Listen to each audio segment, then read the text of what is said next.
Thanks for being with us tonight. Keep us apprised, sir. Thank you, sir. Thank you. It's all right. I answered to both. I've been watching a lot of cable news. I am a big fan of that lesbian on MSNBC, Chris Hayes. He's great. The former head of the Spokane NAACP, Rachel Doziel, a woman born to white parents but who identifies as black, is telling her side of the story. But is it possible that she might actually be black, despite one's parentage? Is that possible? It's absolutely possible. I mean, why not? There certainly is a chance that she identifies as a black woman, and that there could be authenticity to that. Excuse me. There's nothing wrong with her. I'm out on the campaign with her. Aside from that cough, she has more energy than I do, or half the press corps, which is a lot younger than her, the rest of the press corps.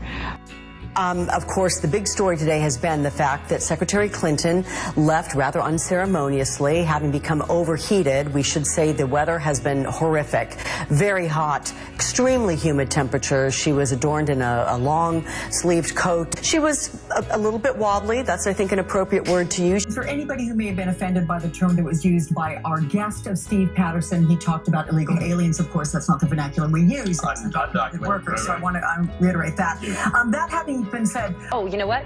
This is some serious business that I need to share. I need to apologize to the audience. Earlier today in a segment, I stated that the Fox network held their holiday party at Trump's D.C. hotel. I was wrong. We've since learned that neither Fox network nor an affiliate held any party at Trump's Washington hotel. I stand corrected. I apologize for the error. It changes everything. As long as you never question whether Vladimir Putin wanted all of this to happen. I have lost hope completely, and my mind is closed. You know, my advice would just be to Republicans who do cozy up to him. It's just like hugging a suicide bomber. He blows you up in the process with him.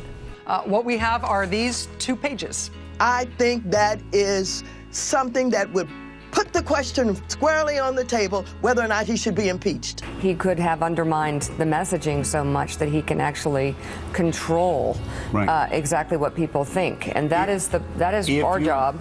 This is really bad. Just for the record, we're all really nervous. Chris Matthews is here. Chris Matthews has the only show where the commercial exists just so they can wipe the spittle off the lens. Let me ask you one last question on this. If there was a turnout effect from the bad weather today in the district, does that have any partisan implications? Let me just be clear here. Well, I was looking out the window and I saw a projectile flying through the sky, and it would appear that the plane was shot down by a blast of wind from Howard Stern's ass.